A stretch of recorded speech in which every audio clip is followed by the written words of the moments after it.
Good morning, and thank you for joining us this morning. I am Tyler McCann, Managing Director of the Canadian Agri-Food Policy Institute. Before we start our discussion today, I would like to recognize that I come to you from Western Quebec, the traditional unceded territory of the Algonquin Anishinaabe Nation. Food processing in Canada adds an important value to the agri-food system in Canada, but it can struggle to maximize its full economic, environmental, and social contribution. The largest number of food processors are small food processors, and encouraging and enabling their startup and scale up is an opportunity to add value, improve the resilience, and increase the regional economic impact of agriculture and food. Entrepreneurs are essential to increasing that impact, but women and diverse entrepreneurs often face additional struggles to their establishment and growth. Today, the Canadian Agri-Food Policy Institute is pleased to work with the Small Scale Food Processors Association under our new partnership program to shine a light on this important dynamic and to discuss solutions, policy solutions that can help add value and create opportunities for entrepreneurs across Canada. CAPI is pleased to welcome this dialogue, but as always, perspectives and policy recommendations made today are those of the panelists and the contributors and don't necessarily reflect the position of the Canadian Agri-Food Policy Institute.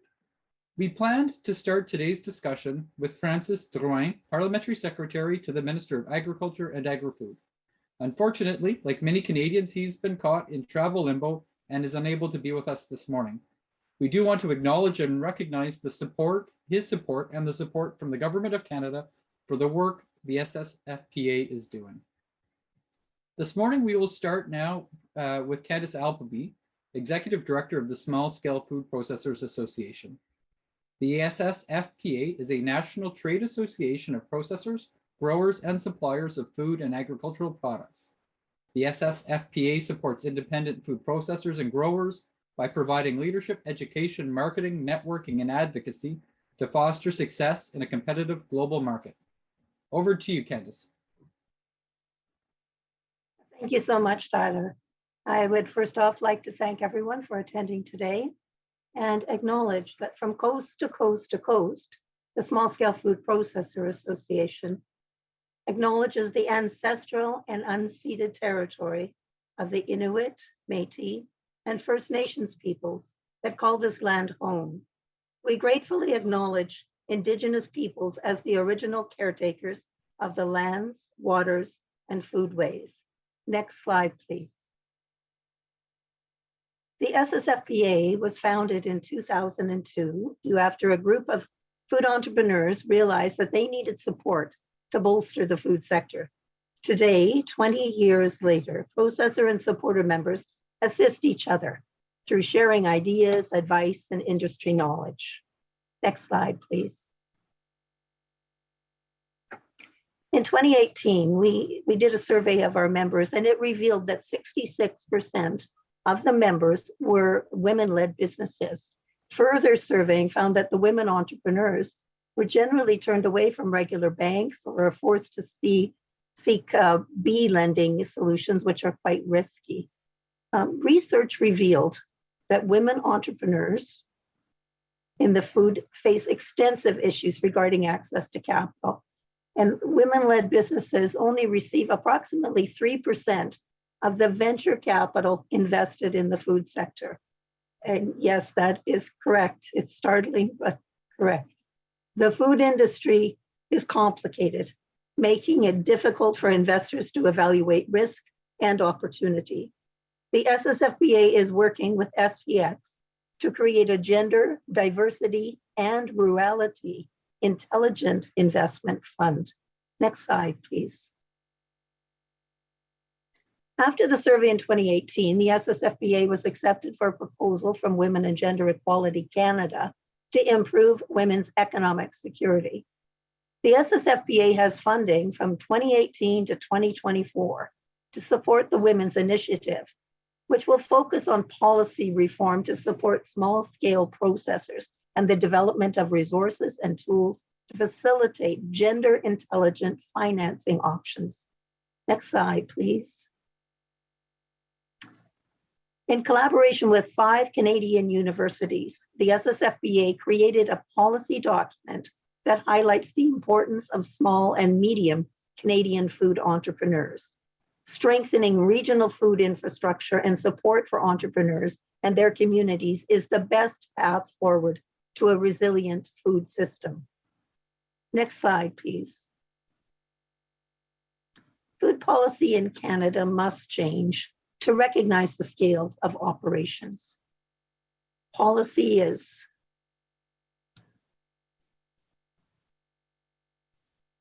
tailored to big corporations, and the qualifications and terminology are often not applicable to smaller businesses. Only a narrow definition of innovation is recognized and valued. Innovation needs to be recognized on the micro level, outside of the large technological innovations. Next slide, please.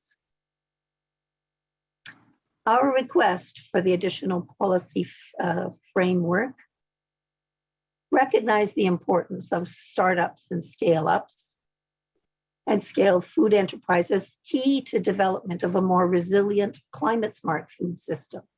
Recognize that many, if not most, of these enterprises are women-led.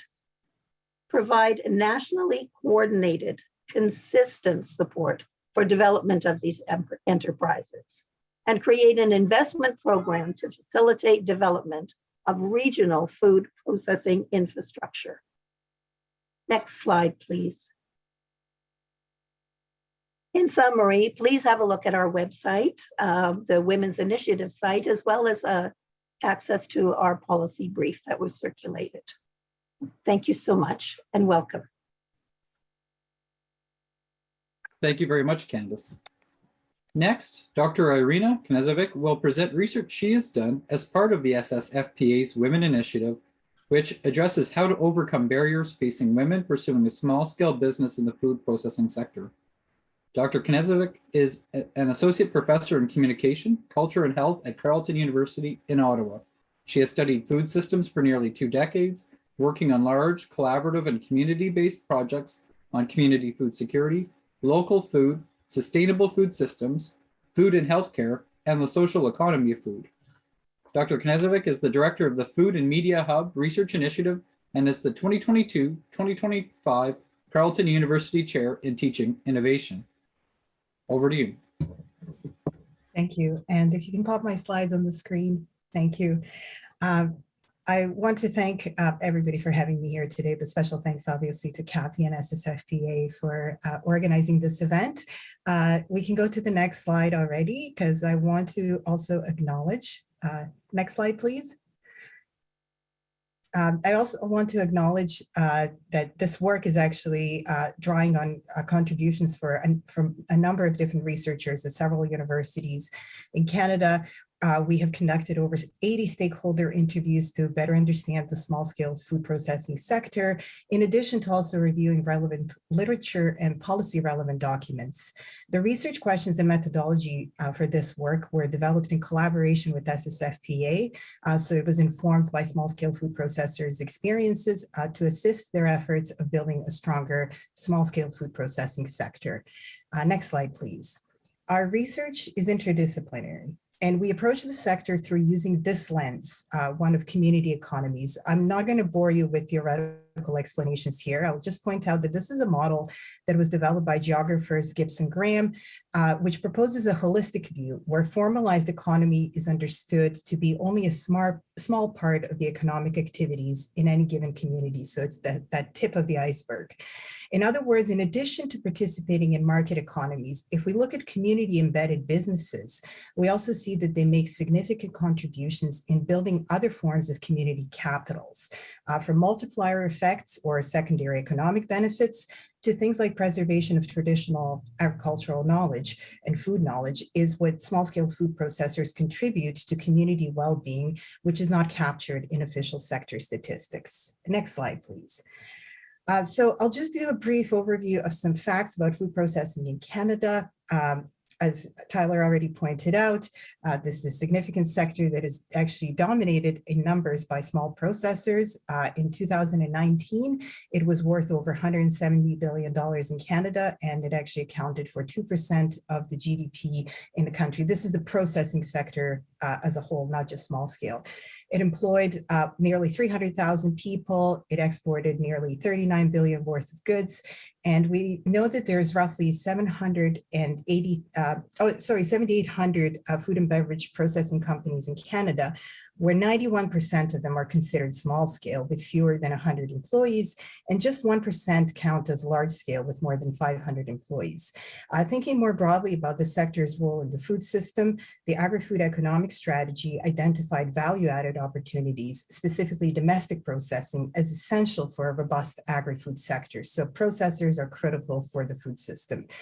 SSFPA estimates that more than 2/3 of small-scale food processing entrepreneurs are women, and our research also suggests that many small processing businesses are run by newcomers to Canada, and the sector also offers opportunities for diverse dynamics. We should also point out that this number of 7,800 is probably an underestimate, because we know that there is a number of small-scale businesses that operate as microprocessors and may not be registered fully as a processing business, but we can get into the weeds of that in the Q&A. Next slide, please. So small-scale food processor, Small-Scale Food Processor Association understands the context in which their members operate. Just as small-scale food processors contribute in ways that extend beyond market economics, as I hinted at with that graph 2 slides ago, the support they need to thrive is also multifaceted, and the association is working to institute a reliable ecosystem of support. Each of these ecosystem components plays a role in supporting entrepreneurship, and SSFPA is already partnering with various organizations to co-build such a system. Next slide, please. So our research findings confirm the significance of such an ecosystem. I have organized our findings into 5 areas that I think will be of interest to this audience today, and I'll briefly address each. Those areas include sector significance, barrier to success, innovation, opportunities, and growing demand. Sector significance encompasses the contributions that are largely economic that are not immediately evident in businesses' financial reports. I'm also illustrating some of these with quotes on the right hand of the slides if anybody wants to read along. These contributions include employment and income in the community, spending on local suppliers and services, place branding and tourism, collaboration and promotional events, all of which directly or indirectly contribute to local economies, and also support development of social and cultural capital. The sector is also able to meet niche market demands like allergen-free foods and products that meet specific food sensitivities or preferences. Moreover, the sector is where many now rare skills required for artisanal production are still found. Our research participants also emphasize the potential of the sector to offer public education opportunities related to things like environmental sustainability, human health, cooperation, and even global economy. Next slide, please. Barriers to success, which is really, I suppose, what we're going to be focusing on in question period, are not going to surprise anybody in this webinar. The barriers to success include difficulty accessing financing, absent or mismatched business development programs, access to market in a highly concentrated distribution and retail environment, distribution and availability of qualified labor, where some skills like butchering are becoming obsolete, and where rural areas in particular have faced challenges in this area.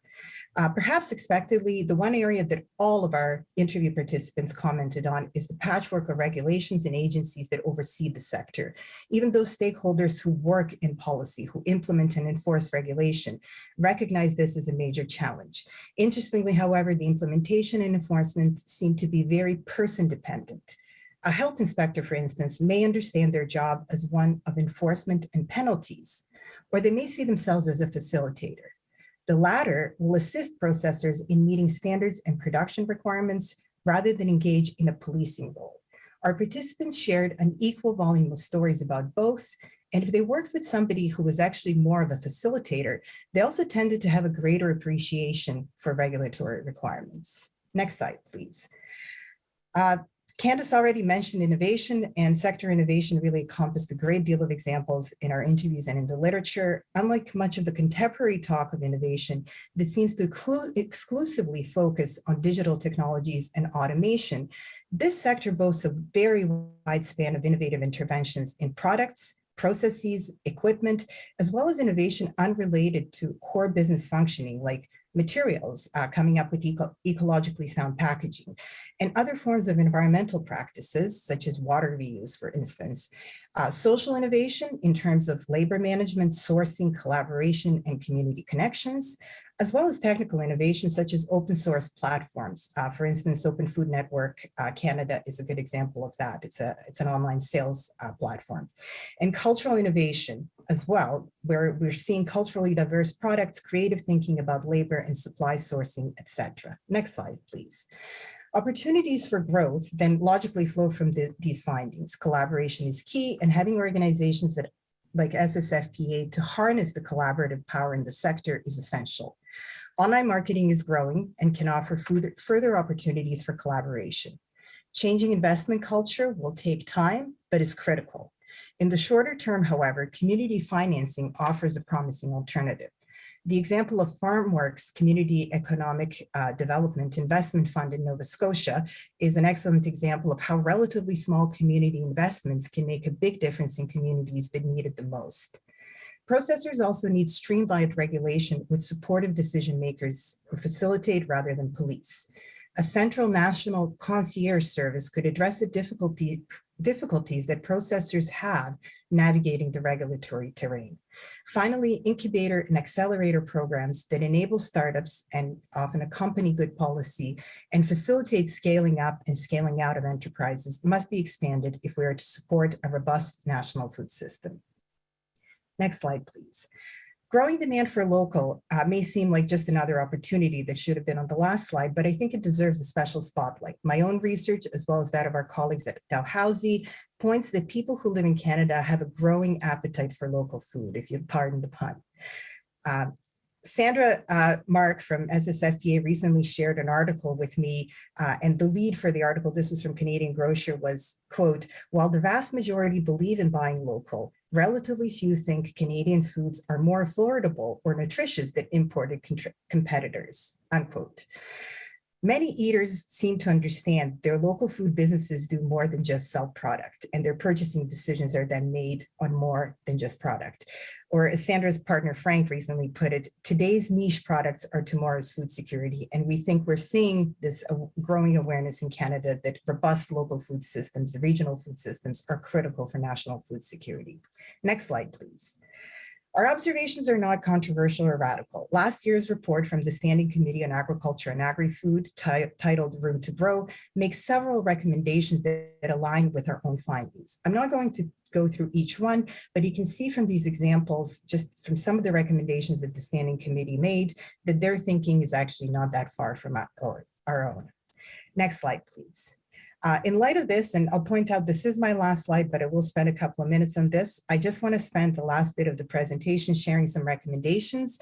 These were developed by SSFPA. Candace has already hinted at some of them. They're informed by their extensive consultations in the sector and our qualitative research. And these recommendations reflect our research findings, but are at the same time deeply embedded in day-to-day experiences of SSFPA members and other small processors, or as in science, as they often call it, their ground truth. The ground truth of the experiences of processors has been checked through SSFPA.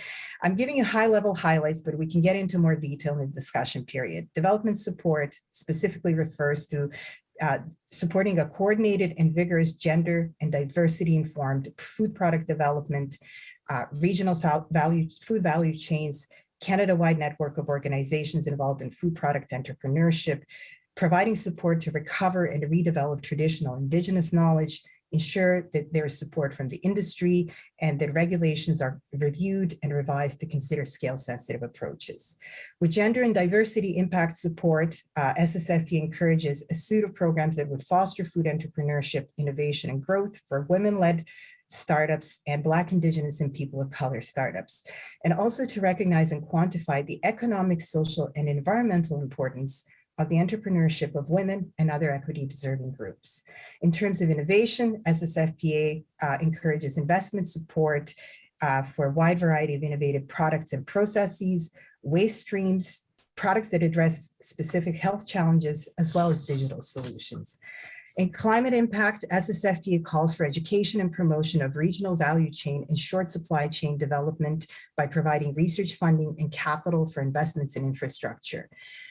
Finally, capital mobilization, which will be addressed after my presentation more extensively, focuses on financing of risk management products, leveraging of capital, sector-specific financing agents, and other new or existing avenues.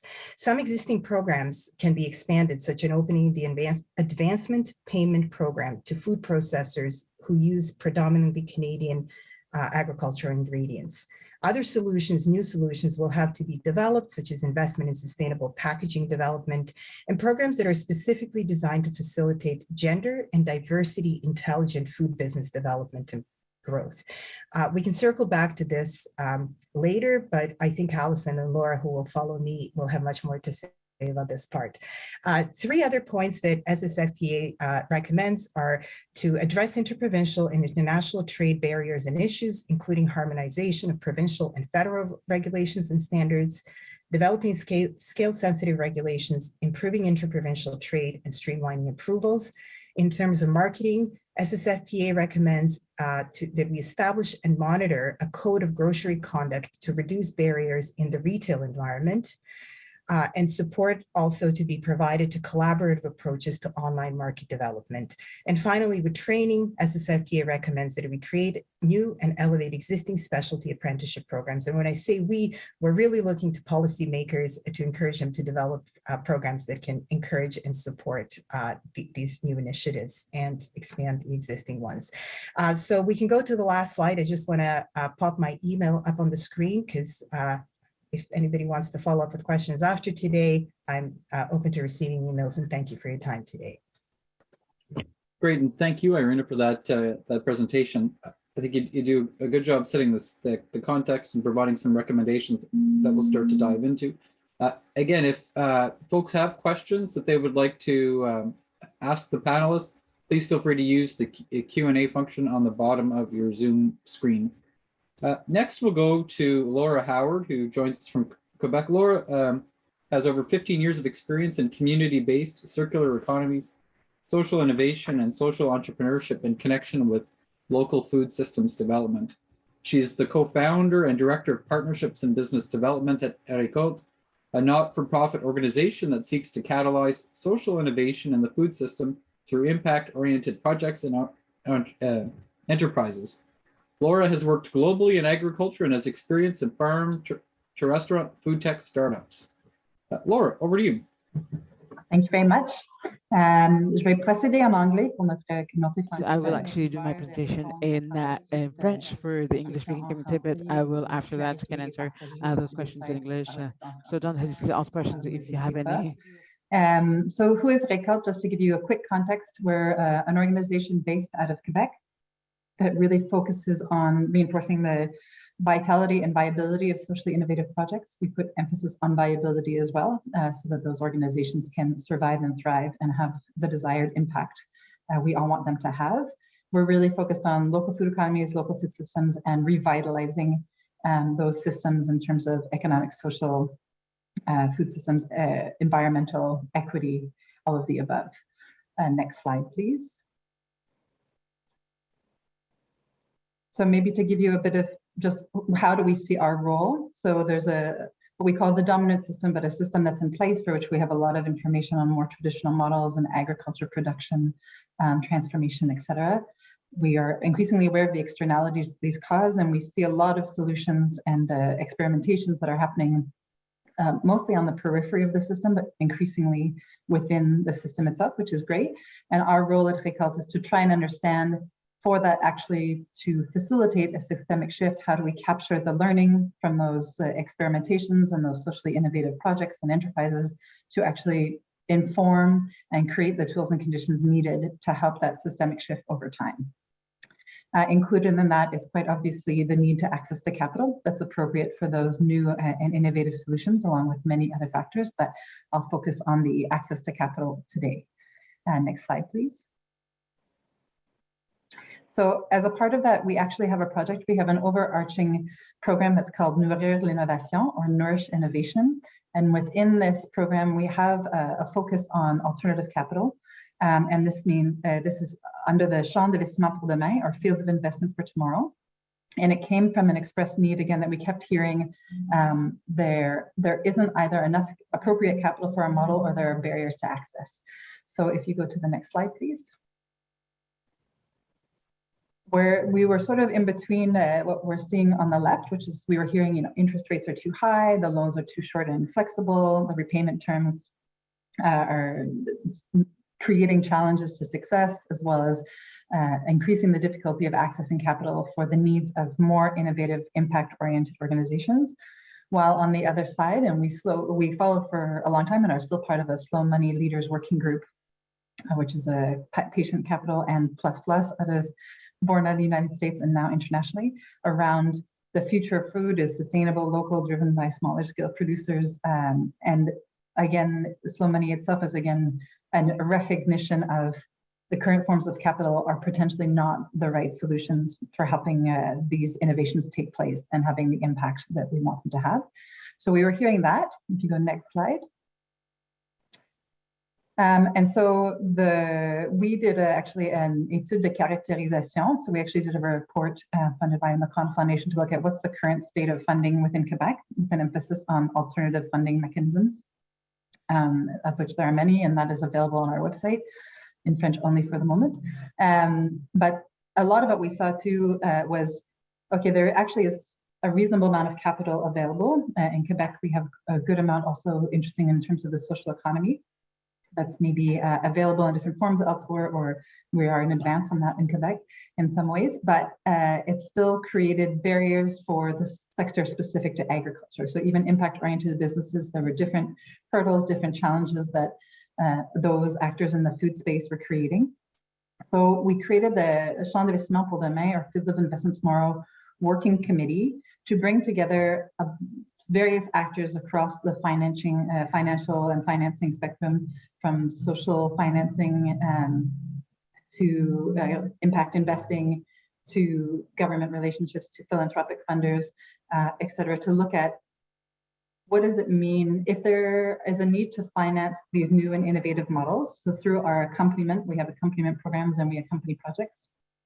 Through the learning of these projects, what are the funding and financing needs that are not met by current models, or that could be better met potentially by hybridization of existing models, or just a new way forward.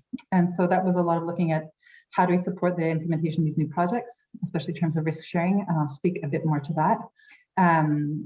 Refine and validate the current accompaniment models. There's a lot of missing information and data. Irina spoke to it as well on, we don't necessarily have the information to properly evaluate even these projects that are seeking funding and financing and help them in terms of their accompaniment, new models that the data doesn't exist to tell you how to be successful necessarily even. Understand and align the efforts of the different players. A lot of people are looking towards funding the future of food. What does that mean for different players, and how does that become complementary?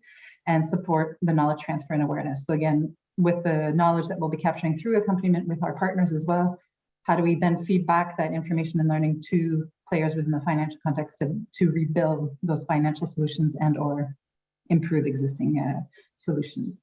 So you can go to the next slide, please. So I'm going to put most of the emphasis, there was a lot of learning in that report, but on diminishing the risk. I think also what Irina spoke to a lot, and is a lot of the work of SSFPA as well, and then other initiatives, is this idea that there needs to be a period of risk sharing that's not just carried just by the entrepreneurs themselves. So what we saw a lot is entrepreneurs are coming into the space, they're creating innovative solutions to specific problems, and they're having to solve for all these other problems that exist within the ecosystem for them to have the impact that they're trying to have with their project.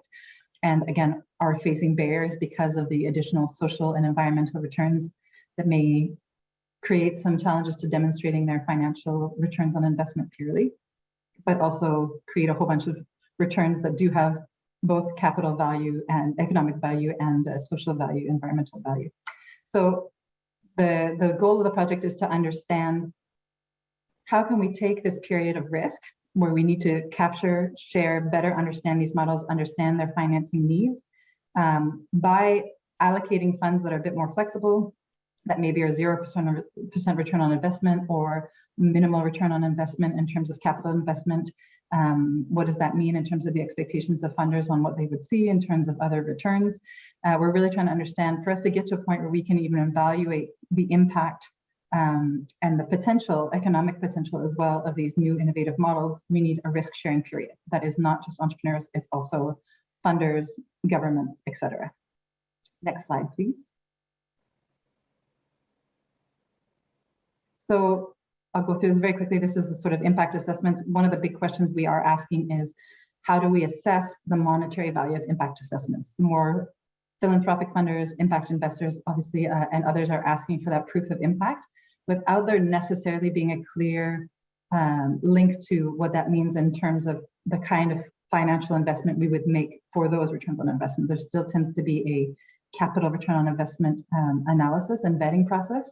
And so we're asking a lot of those questions as part of that committee as well, of what's the value? And like Arvia mentioned too, there is a economic return and potentially in terms of job creation and stuff within communities.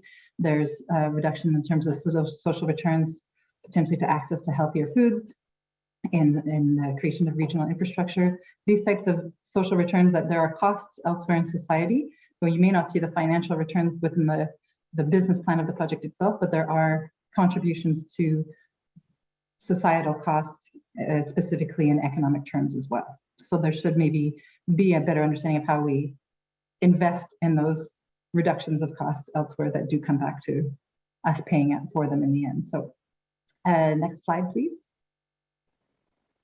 So I think I've spoken a bit to this. This is our approach with the Champ d'Investissement de Demain of the CID, is really, what can we look at? There's a lot of questions around scaling, that a lot of the emphasis is on bringing projects to scale. What's a model if we see projects that are perfectly sustainable or viable at a smaller scale, but they can be replicated? What does that look like in funding context? How does that mutualization project fit for supply and demand too? What does that look like also around just like evaluating impact, as I mentioned?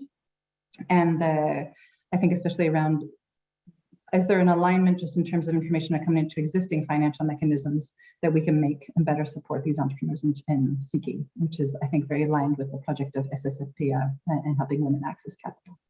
Next slide.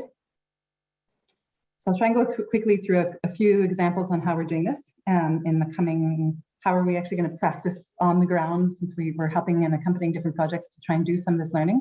So one of our major projects that we've been working on and will continue to work on between 2020 and 2024 was actually Smart Cities Challenge, which is an Infrastructure Canada competition. Montreal won in 2019, and we began work in 2020. We have a project under that called the Local and Integrated Food System in Montreal, Système alimentaire local et intégré à Montréal, which really looks at pilot projects around reinforcing local food systems, mostly through physical infrastructure, technological infrastructure, and we say human infrastructure. We're putting a lot of emphasis because with that opportunity, we were able to leverage 3.5 million plus. I say plus because part of the other funds that are within that portrait are to pay our staff to fund the accompaniment of these projects, but we're actually able to invest around this much as an imperfect number into the pilot projects we'll be accompanying. And we're trying to leverage this with other funders. As you see, the multiple pilot projects we have to date, and we expect to accumulate more in the coming year, but really to understand with all this upfront investment that we'll be doing in these projects and the accompaniment in 2024, they won't likely be viable and independent. How do we incite a whole other network of government, investors, and other actors to carry these projects forward after that initial pilot period? Next slide, please. Another one is the Conseil québécois de la coopération en mutualisation, that focuses on the work of cooperatives and the benefits and the projects, mutualized projects in Quebec. So we'll also have a cohort where we'll be accompanying these different projects, and also specifically one on preparation and accessing capital, challenges and opportunities. And so, and creating a resource center linked to that. We also want to create a resource center based on the learning from our Saline project. Next slide, please. And finally, very happy to be also participating now in terms of the moving forward with the Small Scale Food Producers Association project of the National Concierge Service and focusing on increasing access to capital for women, notably venture capital and potentially other forms, with the work being done with SVX to better access to funding. And so with all this, we're hoping to really capture these different learnings, share it through a resource center, and also knowledge sharing and understand with the impact indicators, with the types of projects we're seeing, with the needs of those projects, how do we create an ecosystem, a funding ecosystem around these projects that will actually help them, again, survive and thrive after the initial startup periods. Final slide. So it's a lot of information very quickly on who we are and what we're doing. More information is available on our website, and I'm happy to share anything, but we're very happy to collaborate and hear more about similar projects happening across the country that we can collaborate and share information with. Thank you very much. Great. Thank you, Laura. And now we'll bring our final voice into the discussion this morning. Alison Sundstrom is the CEO of ConserveX, a Canadian company researching and applying emerging technology in agriculture. Alison's also a general partner of the 51's Food and Ag Tech Fund and an Ag Tech venture partner at Builders VC, a San Francisco and Calgary venture capital fund. Alison is a founding partner and fellow in the ag stream of the Creative Destruction Lab Rockies and Supply Chain Montreal. In 2021, she was recognized as one of Canada's most influential leaders in agriculture. Formerly as CEO and co-founder of GrowSafe Systems Limited, she grew their research and development skunkworks from an Alberta garage to global operations, receiving international recognition for science-based innovation. Alison, I want to start with that innovation theme. It came up in Irene's presentation. Laura talked about the future of food. You've been involved in developing, scaling up, and commercializing ag tech and services businesses. Again, going from a garage to taking technology all around the world. But I'm curious, one of the funds that you're involved with, Builders VC, talks about modernizing antiquated industries. I think we have this perception in agriculture and food of being that, but clearly, as was talked about earlier, innovation and modernization as changes, I think is important across the sector, and presents some interesting challenges for small firms as they're looking to start up and scale up. Just want to start with your thoughts around, again, this question around innovation and how investments can play a role in startup, scale up, and commercialization in modernizing antiquated industries. Okay, so I would say that agriculture is one of our oldest industries, and have we kept pace with innovation? And I think that we need a culture of innovation within our companies. Digitization is giving us an incredible opportunity. I really loved how we talked about inclusiveness. And if we look at the food sector, it's increasingly consumer-centric and connected with significant changes in distribution channels and value chain, mainly due to the pandemic and the power of digital. The way that we were able to react to the pandemic due to digitization, we were able to keep on working. We were able to work remotely from home. But one of the things that we need to understand is that women are increasingly driving this shift, given that women make up 70 to 80% of all consumer purchases. And if we look at this in terms of economics, women represent a market opportunity bigger than China and India combined. So when we're talking about including women, BIPOC, and others into our food system, we have to understand that this is just good business. This isn't a social file that we're speaking about. And the opportunity to use digital to connect, to disrupt our supply chain is huge. And Tyler, if I may, I'd like to actually speak to something that Laura spoke about. And it's about how we have to fund impact.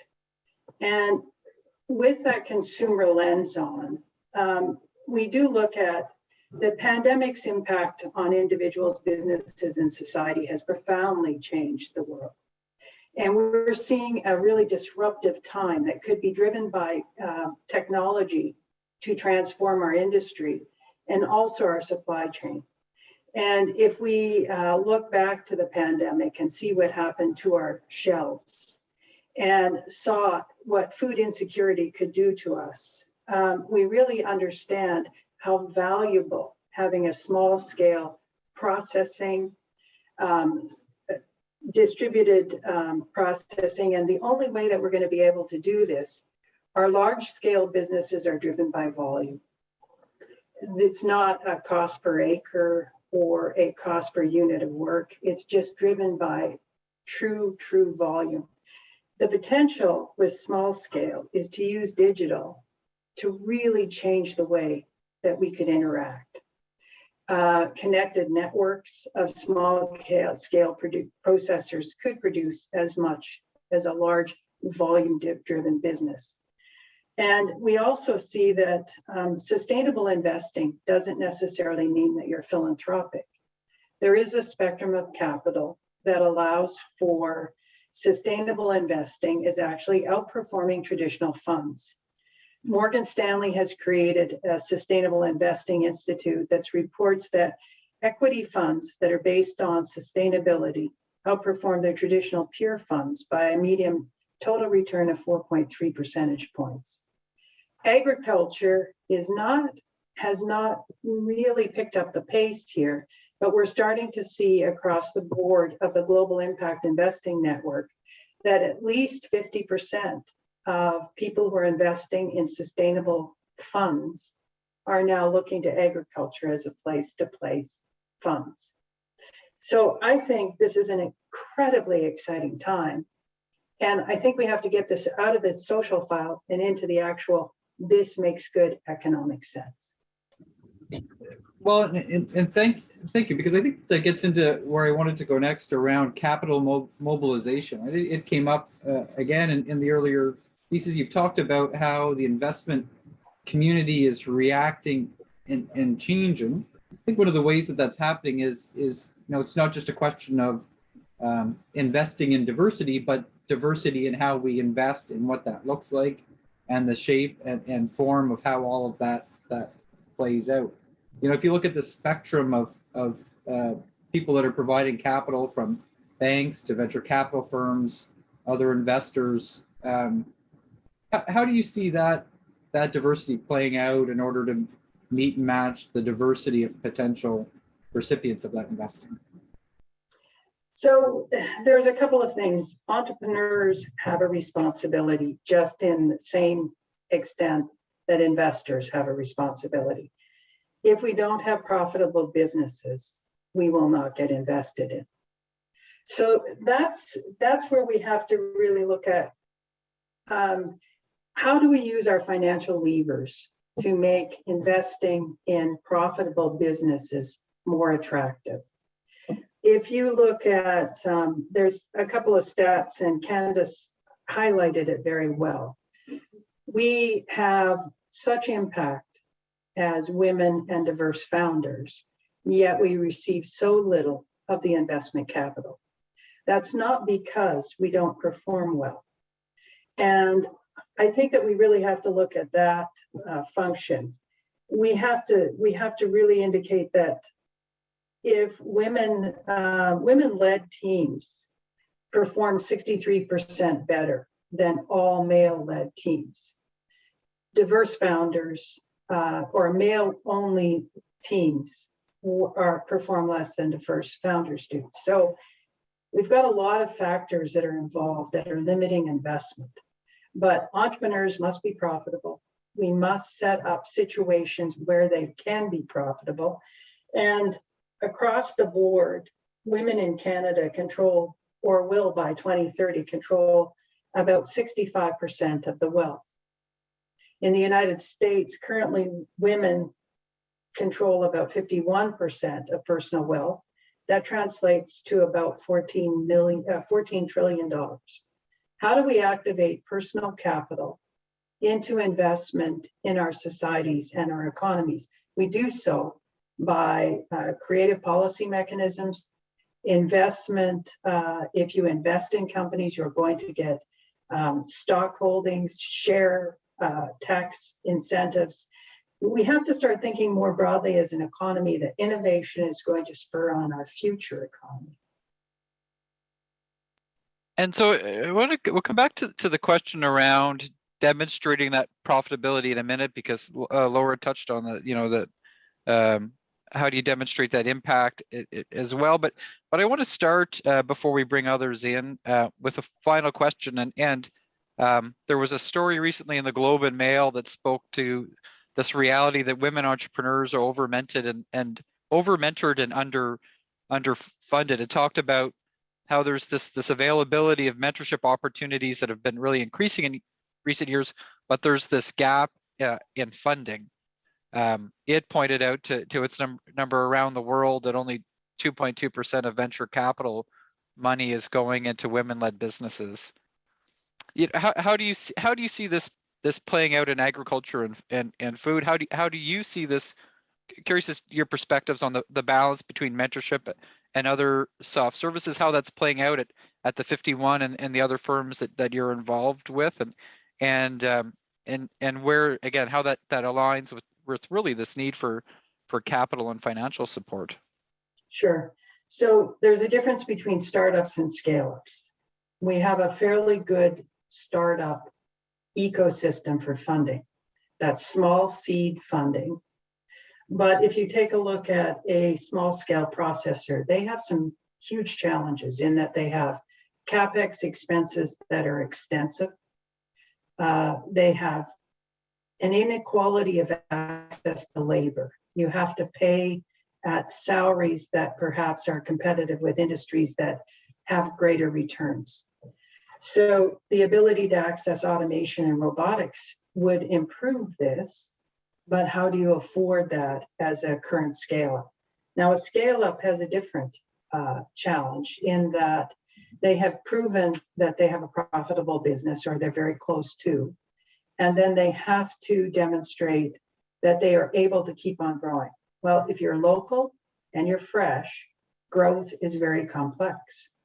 So to access capital, what we need to do is not necessarily create subsidy programs that are one-off grant opportunities. We need to create a spectrum of capital that keeps these companies growing at a pace that makes sense. And mentorship, capital is perhaps the number one request from any Canadian corporation. One of the challenges that we have is we have to have our companies that are larger adopting or buying into the entire spectrum and helping to fund that spectrum. But additionally, we have to understand that small scale processing is going to be very tough to fit the venture capital bucket. You need to scale massively to access venture capital dollars. So how do we work with banks and others that once we demonstrate profitability that we can actually scale? So there's corporate venture education, there's bank education that needs to occur. And then there's also the potential to connect small scale processors into a network that is scaling massively around the world. So digital and innovation can drive many of these things, but we do have to understand that mentorship is incredibly valuable, but very few small companies need repetitive pitch deck presentations. They need to know, how do I access financing? How do I access scale? How do I incorporate automation and robotics? We have to look at our mentorship and say, just because we're providing people who seem to have got lucky once or twice to these companies, are we providing actually the skills that they need? What companies really need is financing. Great, and I think that's an interesting segue to bring Laura into the conversation, because Laura, I think that you're, if you look at that list of things that Allison just talked about, that's my sense of what you're doing at Agri-Food every day is providing that type of support and structure. How do you see this again? The relationship between mentorship, these connections, this skill development, and playing off with or leading into investment capital and financial support? Yeah, it's a great question. I think from our point of view at Fake Companies is that There's maybe, we're trying to work on a more sort of holistic accompaniment model in the sense that, and I think it was what I was mentioning around, there are a lot of existing mentorship and accompaniment models, but that don't themselves even have the information, the data, or the understanding of those business models or those innovations that are being brought to them. So even if those entities exist and those mentorship opportunities are out there, they may not be equipped or informed with the sort of the resource to they themselves accompany the type of business models that are now coming to them. And I think it's not for lack of want, it is just assuredly, as Alison maybe was speaking to as well as Arena, it's there's been more information and probably capture around conventional business models. One of the examples I use often is we work with a sustainable beef farmer who has a head of about 50 cattle. It's not easy to find an understanding of what the viability of that model is when you're like labor heavy on having to move your troop every 24 hours, so the infrastructure water setup versus having larger scale beef production. There isn't a lot of information for her to seek help as an entrepreneur, as a farmer leading that project. And so, but there are a lot of extra impacts again of land management, regenerating land, potential for the preservation of those agricultural lands, helping that model itself could be used to revitalize other ag land that has gone furrow. So it's there are a lot of other benefits to that model, but that are not easily included in a how else could you create a business model that could bring other viability through different services offered beyond just trying to sell a small amount of meat at a competitive price in the market, which is challenging in and of itself. Great, and we'll bring Arena back in as well now. So your thoughts on this dynamic, Arena. What does the research tell you about the relationship and the need for SCOF's that mentorship work versus financial capital and support? It's the same thing. I think mentorship is critical. We know this, especially for women entrepreneurs. In terms of knowledge, but also in terms of just knowing that they have that kind of support network around them. So we know that that is important, but absolutely, I think with capital, I mentioned earlier, not to dwell on FarmWorks investment cooperative in Nova Scotia, but they're a really fascinating example of an organization that put together a lending fund where local people can invest. There's provincial government tax incentives that really encourage these kinds of investments. And this co-op actually managed to raise a couple of $1 million over the past 10 years or so, 5 or 6 so far, which is really, if you think about it, such an insignificant amount of money in the big, sort of picture of the food system. However, they've also been able to support something like 120 food-related businesses in the province that only has a population of 1 million.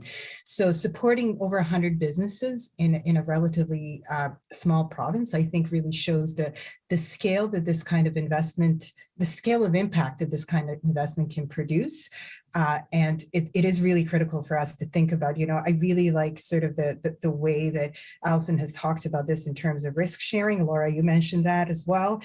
So risk sharing, understanding that we as a society, even if we don't participate actively as laborers or owners in the food system, that we all depend on this system.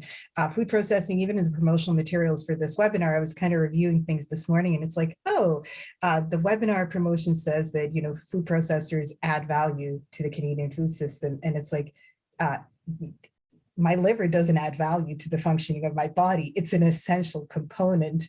And so I think, we have to think about how essential that is for food system, for food security, and the fact that we collectively need to take bigger risks and invest in some of these businesses that might seem risky to us, but as both Alison and Laura have pointed out, they might seem risky because they don't look like the traditional businesses that we're used to, but that doesn't mean they're less efficient. And in fact, as we're seeing, some of these more innovative businesses are, if we invest in them, the scale of change that they can produce and the transformation, not only in the food system, but socially in their communities is really, it's disproportionate. It overshadows a lot of the other investments we're seeing. So I want to just pick up on the point you made a minute ago about, your body can't function without a liver. I think if you look across agriculture and food across Canada, we actually do probably too good of a job of having I don't know what the equivalent would be from a biology perspective, but food, product bypass the liver. We do a really good job of selling raw commodities, but don't do a good enough job of taking full advantage of value adding. What are the questions that came up around the chat or in the Q&A here was around minimum market size. You talked about, again, a couple $1 million in the province of Nova Scotia having an impact that's there. We've talked about this different shape. Allison talked about, you need to be a certain size in order to attract attention from venture capital funds. But the question was, is there a minimum consumer market size and production supply chain criteria that need to be achieved to ensure a win-win for all players? I'd be curious as to how all of you would respond to that question. So maybe Allison, we'll go to you first on this one. Okay, so what is your product that you're building, and what's it worth? What's your return? What's your return on investment? I mean, it comes down to each individual item. If you grow saffron, you're highly profitable if you've got a market for it. So I would suggest that we have to keep focused on standard business within our thought process here. If we can grow businesses that can compete to win, regardless of the size. They must be profitable. That's just really where we have to focus. No matter what the size is, they must be profitable to return. Investors want to see return on their money, no matter what kind of investor you are, small, big, you want to see return. So we need to help our companies be profitable. And, the social value, we have to incentivize social value. And that may be through carbon offsets, maybe through creative production methods where money is returned on every pound that's grown. But we have to be far more creative than just granting money to individuals. If we create a healthy investor ecosystem, we will have a healthy food system. So I think that's where we really have to focus our thoughts. Great. And so Laura, maybe to you next. I mean, is there a minimum size to be part of that healthy ecosystem? I don't think I have an answer to that question specifically, because I think, as Allison said, it's very dependent on a lot of things. I think one of the things we're seeing, well, for sure, in the reinforcing of local food systems is that mutualization of multiple players, but putting together specific resources. So in the example, again, of the regional and producers food hubs that we're supporting the development of, again, those individual farms have a difficulty reaching that scale. Collectively, they can reach that scale. And we're also focusing on, institutional markets, which more traditional distributors can reach, but smaller scale farms have challenges. But we're also looking at other opportunities to reach that scale with those social objectives, as an example, where we looked at the community sector that does food security programs, increasingly has buying power because they're moving away from the highly preserved, salty, leftover rejected foods as an equity question of that's how we provide food to people that have socioeconomic barriers to food, towards how can we increase our local food, healthy organic food purchasing and offering that back. As an example, we found just one organization that had $150,000 buying capacity per year, and that was one. And so there were multiple, and by starting to regroup those together, we saw there's actually also a buyer's market that's ignored, that's doing this very, let's say, aléatoire, like on the cuff, to try and organize it themselves, they themselves with limited resources. So I think, as Elsa mentioned, there needs to get to a certain scale, but it's also helping to, with maybe those regrouping of farmers that also want to serve different social needs and values, how can we also create markets that help them get to scale, or give them better visibility and transparency on those potential markets that could be better tapped and maybe better structured to help achieve that scale collectively versus individually. And when we were talking earlier this week, you talked about the difference between scale up and replication. How do you see that playing out in the work that you do? Well, I think it's the challenge that a lot of the analysis, again, is being able to get to a certain level of scale. And I understand, because Allison is right, that that level of scale is needed for a certain level of viability. It's not very viable on the part of any farm or a small group of people to easily put in place a distribution system, logistics system, marketing system. Like, it's not easy to tap into a smaller market around you. But I guess in the reinforcing local food economies, it comes back to, I think, a lot to also local food autonomy in a case where, let's say, the global food system crashes and we need to be autonomous on our end. I think it's where, again, the food hubs can exist within different regions, the realities of those different regions and the access to major markets like Montreal. Again, we're working on the island of Montreal, but I worked in the Gaspésie before, which is quite distant from any major market. So those realities are going to be different, but there's going to be learning that can be applied, but also sort of an interconnectivity between several solutions that will also hopefully help to make those solutions viable. So I think that's what we're saying, that it's not that one regional food hub would scale to the size of taking over the rest and serve all regions. It's those infrastructures need to exist locally to serve local markets, but also we'll need to create an interactivity between them so that they can reach a certain level of operations to be viable, which is easier maybe for some within proximity to others. So what does that look like in a funding landscape? We're not sure yet, but we're happy to work on continuing to figure that out. Great. And Irina, I'm curious as to whether or not in your research you've identified it. You know, when you look at the size and capacity supply chain issues, like are there thresholds that appear where, again, it's one thing to get that startup piece to serve a small local market, but then is there a natural point where again the friction happens, or where the challenges exist as that growing into that next phase or moving into a different marketplace? Absolutely. I'd say the biggest challenge seems to be getting into retail. So I find for most processors, so I want to also start by saying that, you know, when we talk about like what is sort of the minimum market or what scale do they need to be operating at, it really depends on what they want to achieve with their businesses. If we think about a traditional business, conventional idea of business, sure, I'm sure there's some kind of market size that makes sense. But for many of the folks that I spoke to, they sometimes don't want to grow. They want to have a thriving business, but not necessarily a scaled up business. They want to have a healthy, economically healthy business where they can pay their labor fairly and they can make a decent living. So they're not really interested in becoming big multinational companies. So there's that part. The other part is, you know, I often return to this notion that the high-level panel on I'm trying to remember, the International Panel of Experts on Sustainable Food Systems that is run by the former Special Rapporteur on the Right to Food with the UN, Olivier de Schutter. And this panel actually published a report about 5 years ago that was titled From Uniformity to Diversity. And in it, they advocate for diversity in every corner of the food system. And part of what that diversity refers to is diversity of scale.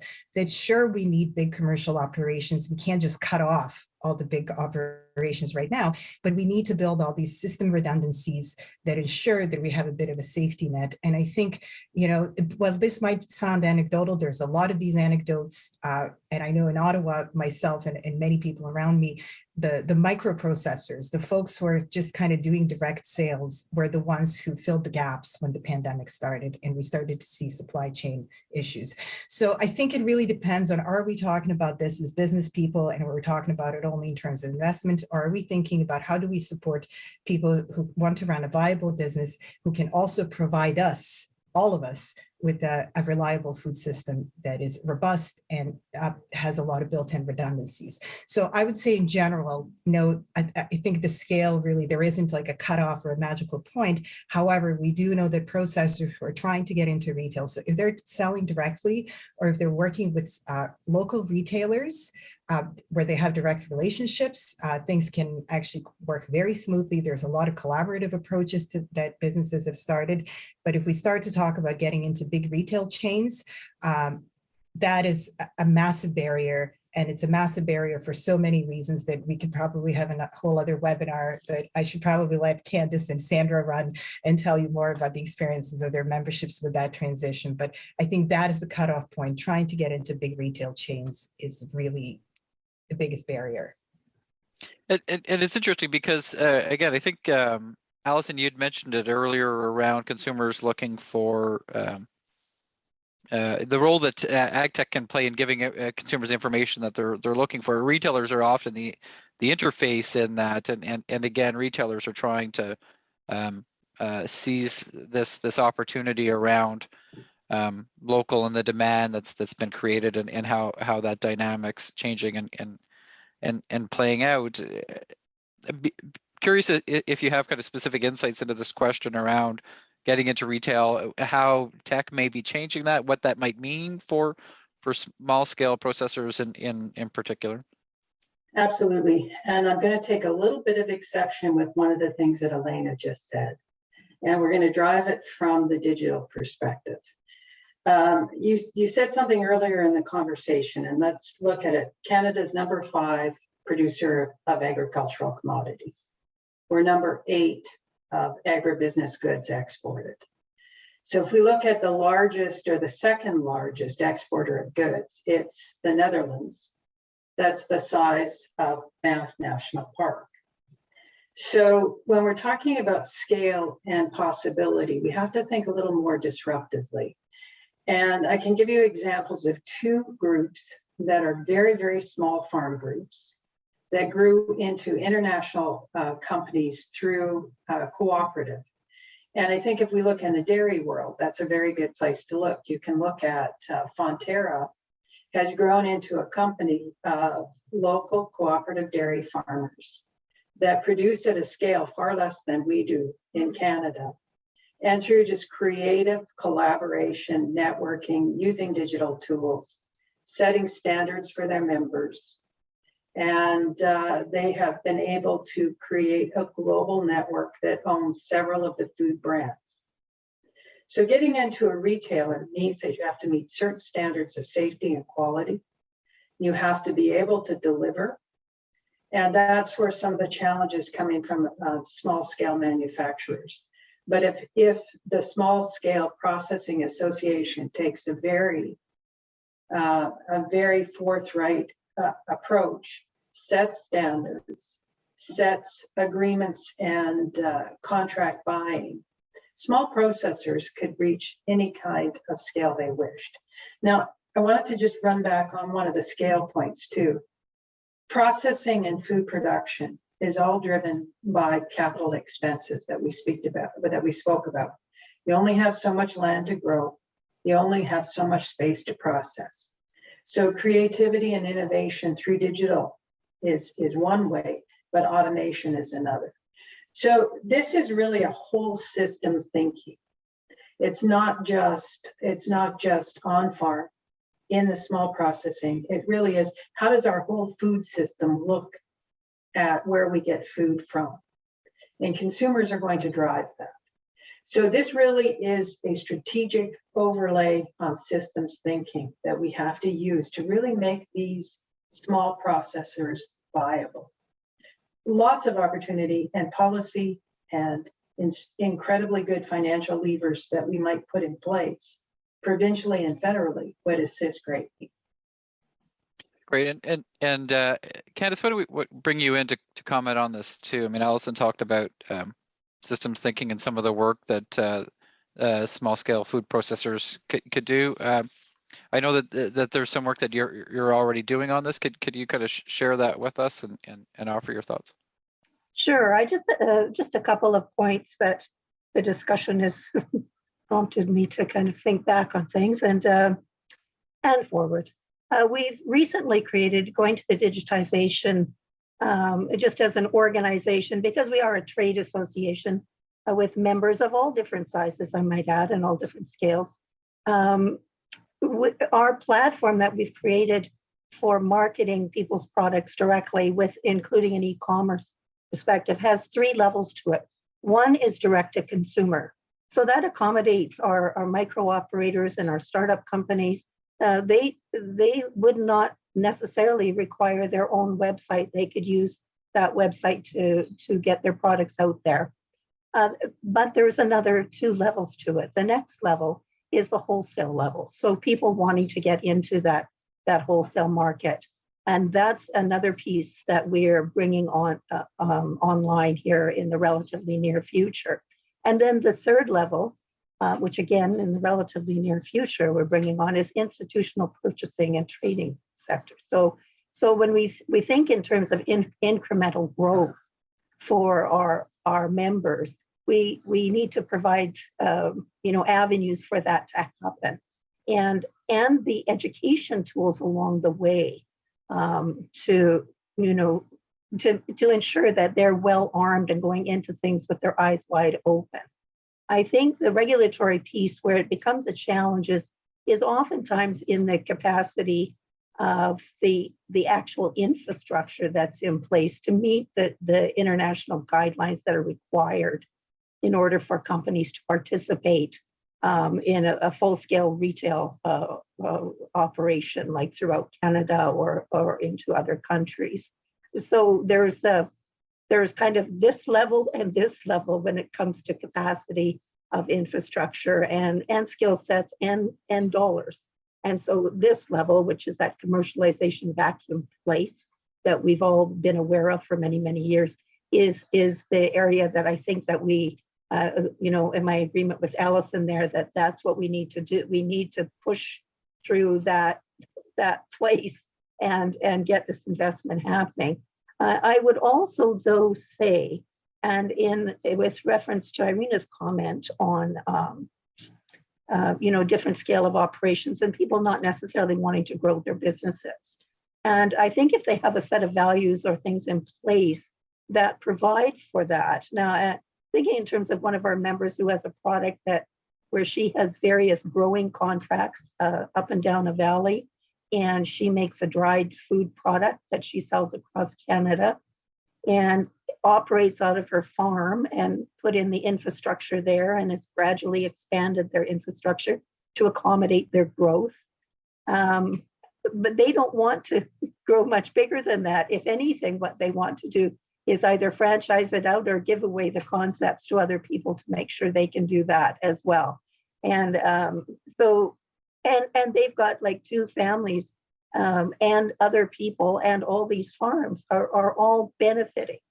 And so, and it's a small, it would be classed as a small operation. And I'm going back to one of our presidents over the years, and their operation, it was very integrated. It was, farming and vinegar making, and as well as wine making, and bed and breakfast, and fresh bread cooked in an outdoor thing. It was but they employed people in the area. And what we would talk about when we were going around doing business development workshops, for the very reasons that Allison was talking about, people, it has to be profitable, because it doesn't do anyone any favors if we as an organization are not encouraging our companies to be profitable and to provide the best we can services and education opportunities. So, going around the province and the country on these business development workshops is really, really critical. We have to educate people. And I guess I'm off my soapbox at the moment, but I really do appreciate having this discussion. Well, and something that you touched on again is a theme around impact. And again, I think that the impact that the entrepreneurs want to have, but also talking about Allison's comment earlier, the impact that investors are looking at businesses is to have, and Laura touched on some of the challenges around measuring impact depending around the context that you're looking for. I was wondering if we could just go around and maybe Candace, we can start with you again. I would like to, I did miss a piece of what I was heading for there, and that this president that we had at that time a few years back, we would always look at, if we were doing an education event, how many people, when would we cancel? Like, why would we cancel? And we would look at the spending multiplier of how many dollars these people represent in their communities. And we would look at that spending multiplier and say, okay, in this case, if these 3 companies attend, it's worth our effort for that region to provide them with some services. So I think spending multipliers are really critical. And I think everyone would agree that, primary agriculture has one of the highest spending multipliers that there is, and we're the next step up from that. So we do have a major impact with smaller amount of dollars. And as long as there's some kind of, if there's a return on investment for those small companies and they're happy with where they're at, then that's fine. But if they're not and they want to grow, we definitely want to help them there too. And that's where we've been impeded. Great, thank you. So Allison, your thoughts on impact again, and measuring it, and bringing the data and numbers necessary to satisfy investors. How do you see this playing out? So I think that measurement is probably the most important thing that we can do within our investments. And when I look at it's how are we, just because we've kept one farm alive is not a good metric. What is a good metric is that farm is producing sustainably, and there's a number of metrics that can be used to take a look at this. Is it a diverse group? Is it I want to look at all the environmental, social, governance factors that are at play, but I also want to see financial returns. So there's standard financial return metrics, and not one should be sacrificed for the other. Sustainability is driven by the ability to be economically viable.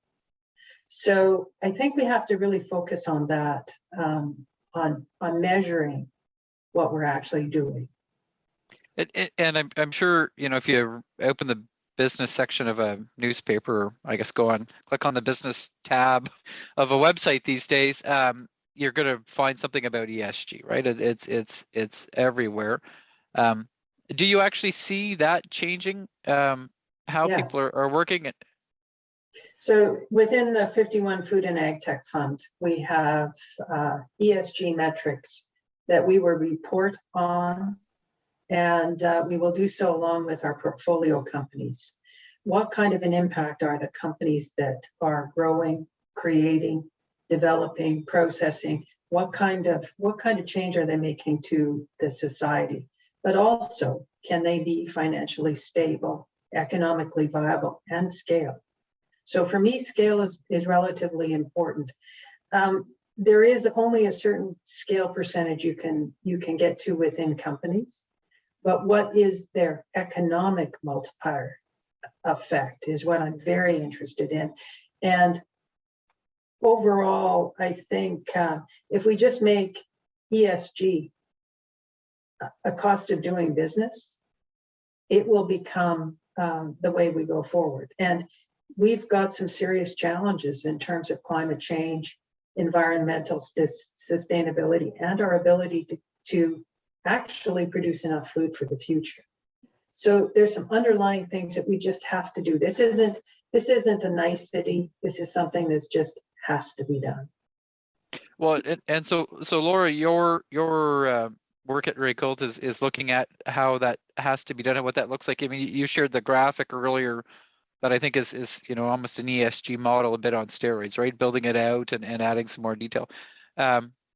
How do you see this again? This interest and focus on ESG building in and I assume amplifying the work that you do.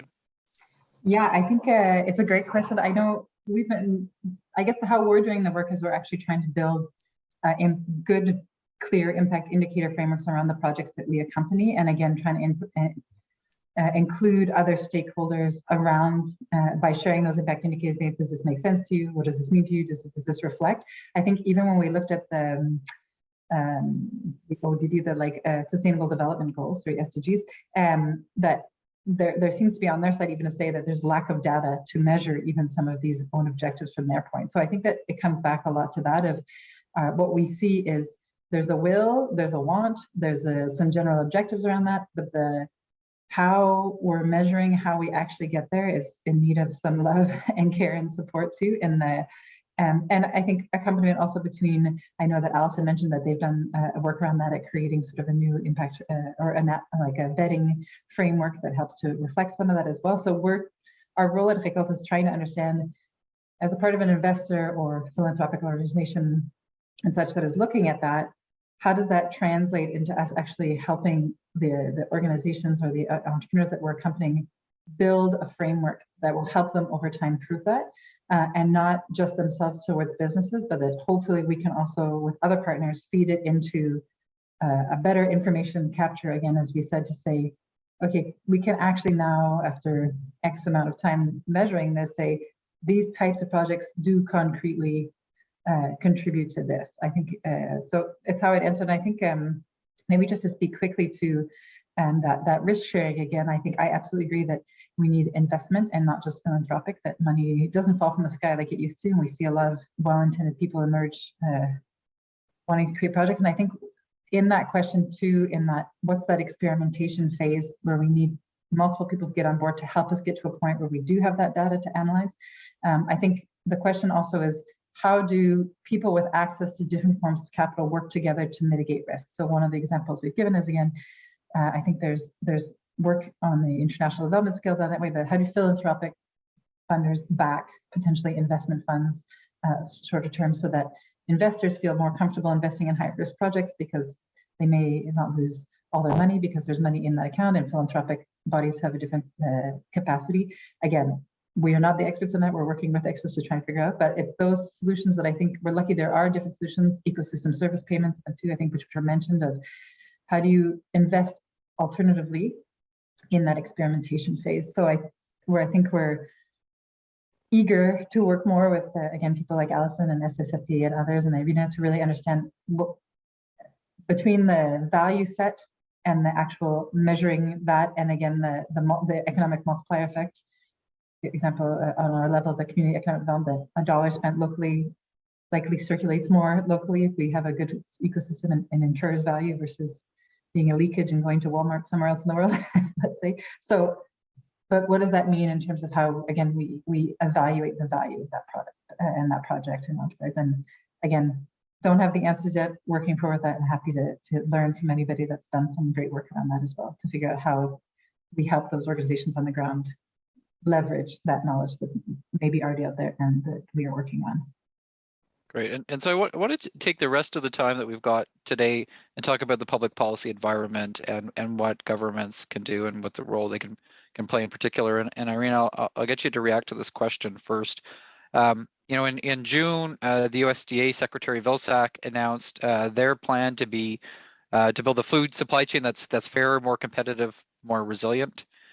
This comes on, hundreds of millions of dollars that have been invested to support small scale and independent meat processors. USDA announced $600 million for food supply chain infrastructure, $400 million for regional food business centers, $60 million to support the increased use of local foods in USDA's child nutrition meal programs. We talk a lot about Canada. I'm curious, again, where do you see, how do you see government in Canada comparing to what is happening in the United States, Irina? And what are your expectations, again, for example, the next policy framework that hopefully we'll get some more details from governments on in July? So I'll start by saying that I actually, I don't want to be dismissive about what's happening in the US, but I really don't think that should be our focus if we're talking about a food policy that will work for Canada. And I understand we're talking about competition with US products in place, but we haven't always necessarily, USDA has been investing in local food hubs for nearly 20 years. And it took us about a decade to come on board, and we've done a really patchy and wobbly job of that in Canada. So I don't think we necessarily pay enough attention, and I'm not even sure if we should. I think the key aspect of new sort of policy framework in this country will really need to more kind of robustly reflect some of the values and the principles that we see in the a national or a food policy for Canada document. The result of the consultations that is broadly really an outline of values and policy, and I think these are the programs that we actually need to start seeing unrolled. I also think that we need to kind of really think about, sure, Canada's position in the world economy. Like, we live in the real world and we're heading into a recession, so we have to think about this. But I do think that a lot of the values that come up in my research, and not just specific to small scale food processors, but around food systems in general, is heavily focused on things other than just plain economics and trade, which is really, and understandably so, the bulk of the mandate for Agriculture and Agri-Food Canada. So at federal level, that is part of what, the federal agency has always done. It's provincial ministries and departments that implement a lot of the environmental policies around agriculture and food. So, things like that are delegated differently. All that to say is that I do think that investments should be reflected in these policies, not just the statements of values. I think programs and supports need to be put in place, but we also really need to recognize that, to go back to the earlier discussion about ESG and kind of these impact investment ideas, is I think one of the promising things about that development is that we are also starting to talk about things differently. Specifically the food system, but in business more generally. And what I mean by that, we're starting to see different language used around things, where in the past we might have been emphasizing, labor cost savings as efficiencies. Now we talk about what it means to actually pay people fairly. And cost saving efficiencies are not necessary. They don't necessarily equal fair employment. They often equal exploitation. And so I think a lot of these trends that we're seeing in the food movement, so organizations that have been working on food systems issues, including SSFPA's work, they need to be really heard. And we really need to step back and say, we cannot define our food policy around our concern with US trade as the only sort of priority. I think that's really dangerous. Right. Well, I appreciate that. And so I probably didn't spend enough time on the policy piece, but I'm going to ask one last quick question to our three panelists. If governments could do one thing to facilitate startup and scale up and of small scale food processors, what would it be? And so I'll ask Laura, Allison, and Irina this question. If you could be quick with your responses, I would appreciate it.